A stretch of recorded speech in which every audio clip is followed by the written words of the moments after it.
All praises to Yahweh Bashem Yahweh Shai, Bahasham Rakak Double honors to the apostles and the elders of Great Millstone, and Shalom to the elect of the nation of Israel. And this is going to be a lesson on what is the meaning of life according to the Bible. Now, most of us, or most people that might watch this video anyway, they already know where to go to get the answer for this, right? But I'm going to try and do this video for people that have not ever came across this before. Now, the Bible tells us what not to glory in, and here it is. This is Jeremiah chapter 9 and verse 23.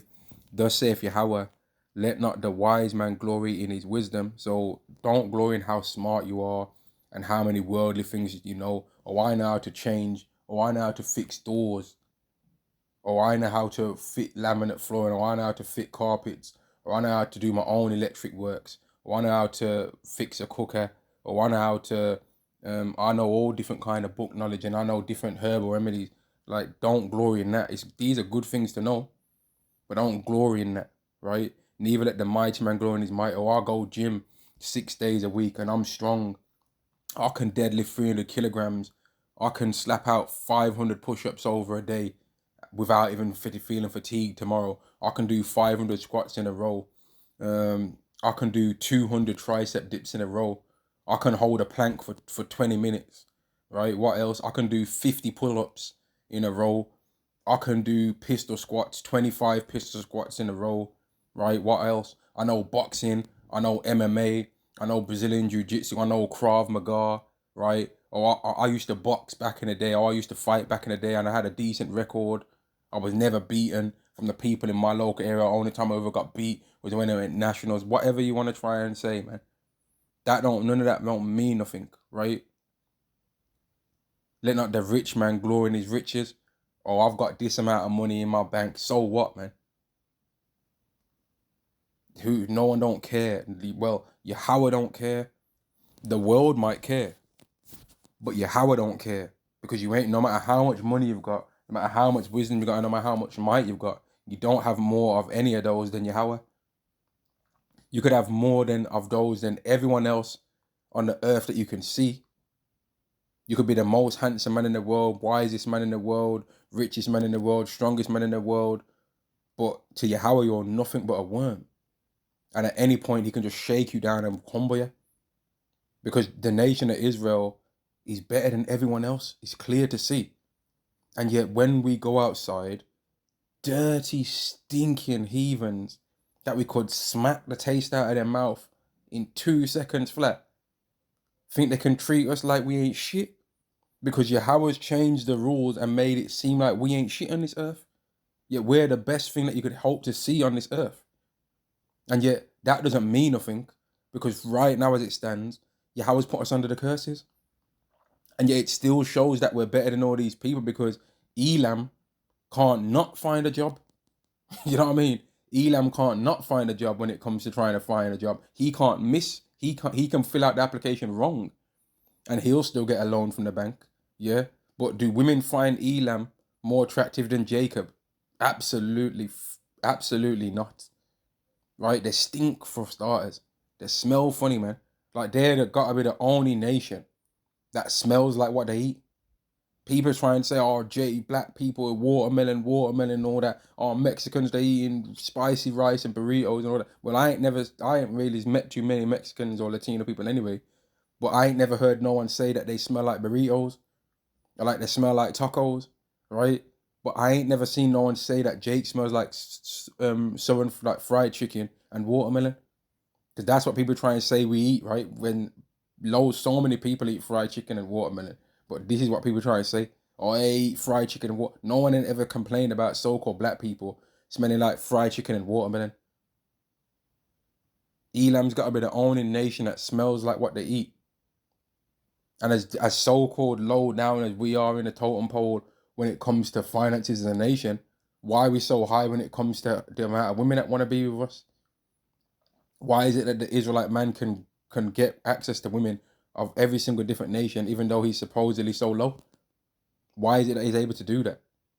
And he doesn't have to try and blend off and change how he acts neither, which is one of the reasons why the Israelite woman is so jealous of him, which she is, by the way, just in case you didn't know. The Israelite woman in this world is jealous of us, and she tries to pretend like she's got so many options outside of the Israelite man, but she doesn't though, because if she did, she would use them. That's one thing that we know about women. If they've got all the options that they think that they got, they wouldn't be running their mouth talking about it. They'd be enjoying their options. But as we can see, these women are not enjoying their options. They're running their mouth, right? And complaining about how so-called black men are dating so-called white women. And that's one of the reasons why they don't like the so-called white women these days now, and they want to get racist now. Because they're realizing that so-called white men are taking some of the so-called black men that they would want to date, right? That's what they're starting to realize. But they're going to be really upset then when it comes to this society breaking down. They're going to be really upset because they fucked the Israelite man over, man. But anyway, back on what the meaning of life is, because the meaning of life ain't, like, as much as we talk about the Isaiah 4:1 thing, that ain't the meaning of life neither. The thing that we're looking forward to the most is not you dirty women that are going to have been all up in the world and even going to be, like most of the women that are on the Isaiah 4:1 that are going to be trying to run up to men, some of them are going to be washed up, man. Salakia. Some of them are going to be washed up and men ain't even going to accept them, right? Some of them women ain't even going to be, you know what I mean? Like, that's not even the thing that we're looking forward to the most. The thing that we're looking forward to the most as Israelite men is being able to keep all the laws of Yahweh. Because once we can do that, everything else goes into place already. Once we can keep the laws of Yahweh, nothing else can affect us ever again. We can't be affected by anything in this world no more. Right? We're cleansed, man. We're clean. Verse 24, but let him that glorieth glory in this, that he understandeth and knoweth me, that I am Yahweh, which exercise loving kindness, judgment, and righteousness in the earth. For in these should I delight, saith the Lord. Now, this is pretty much saying what the meaning of life is, but it's not saying it exact, right? And I'm going to go to this, right? Ecclesiastes chapter 12 and verse 13, which tells you the meaning of life. Because what King Solomon was trying to do, let me just go to the first chapter for a second. What King Solomon was trying to do once his kingdom was established, right, is he was trying to understand what life is all about, man. Ecclesiastes chapter 1 and verse 12. I, the preacher, was king over Israel in Jerusalem, and I gave my heart to search, and I gave my heart to seek and search out by wisdom concerning all things that are done under heaven. This sort of veil have Yahweh given to the sons of man to be exercised therewith. Right? That's what he was trying to figure out, man. And what he ended up figuring out after searching out all the different things, doing different kind of social experiments, and I'm just to put it into place, I'm gonna go into one social experiment that he did. Sirach chapter 7, Ecclesiastes chapter 7 and verse 26. And I find more bitter than death the woman whose heart is snares and nets, and her hands as bands. Whoso pleaseth God shall escape from her, but the sinner shall be taken by her. Right? Because women are always trying to lead a man to sinning and going off. That obviously lets you know. That most of the time women are trying to lead a man to sinning and going off. But if he follows what Yahweh wants, he'll escape what she wants to do. Because normally whatever she wants to do is contrary to the law. Right? Normally. In most cases. Now, are there some women in the Bible that you can read about that did otherwise? Yeah. But when we look at this society that we're living in right now, do we see women doing those things? No, we don't. Just the fact by how many men are always complaining about women lets you know that the women down here are no good, really. And people can say, oh, whatever, oh, the men are no good as well. Okay. But most of the reason why the women are always saying that the men are no good is because the men are, like, one of the things will be that men are so-called cheating. But that's something that Yahweh said men are allowed to do is have more than one woman. Another thing is that they'll say that the men are not just taking all of their money and splurging on the woman, but these women are not even the man's wife for starters, right? That woman that's complaining about that, she's not even a virgin maybe 20 times over. And that's me bringing it low. She's probably not a virgin 30, 40 times over, right? And then she's expecting a guy to just splurge out all of his money on her, and it's like, why? And at the same time as she's expecting a man to spend out all his money, she'll be talking about how she's got her own money and don't need a man's money. But then at the same time as saying that, she wants a man to spend his money. It doesn't make no sense. And that's why Solomon said the things he said. And the quality of woman that Solomon would have been saying this stuff about is a lot higher than the woman that we see in this society now. Behold, this have I found, verse 27, saith the preacher, counting one by one. So Solomon, when he had his 1,000 women, searched out and was like, you know what, let me test these women out one by one, right? To find out the account, which yet my soul seeketh, but I find not. So Solomon was seeking to find a righteous woman, and he didn't find it. You understand? In Solomon's lifetime, he didn't find a good woman. That's what he's saying here. Which yet my soul seeketh, but I find not. One man among 1,000 have I found, but a woman among all those have I not found. Solomon didn't find a righteous woman. He had 700 wives and 300 concubines, and among them he didn't find that one of them was righteous. And some of them would have been Israelite women. Because they would have been with the richest man of the times, you know that they were just wanting to, when he's talking, would have been talking about some, let's go and do something righteous. You know they would have been wanting to just go to gallivant and wanting to view the world and all that. You know they would have been on that, man. When he would have been wanting to do some judgments and see what's going on in the kingdom, you know they would have been wanting him to just spend time with them. Oh, don't worry about doing that today. Just spend time with us. Spend time with me.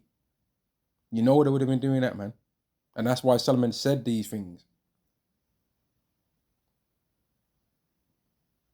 Verse 29, lo, this have I found, that God made man upright, but they have sought out many inventions. There's many things that trap men up, man. Right? Let's get this. Ecclesiastes chapter 12, verse 13, going into the meaning of life. Let us hear the conclusion of the whole matter. Fear Yahweh and keep his commandments, for this is the whole duty of man. The whole meaning of what we're here on this earth for, right, is to fear Yahweh, right, and keep his laws. That's the whole purpose of what we're here on this earth to do. And that's going to lead me to this now, because the new covenant is the ability to do that. The new covenant is the ability to keep God's laws, right?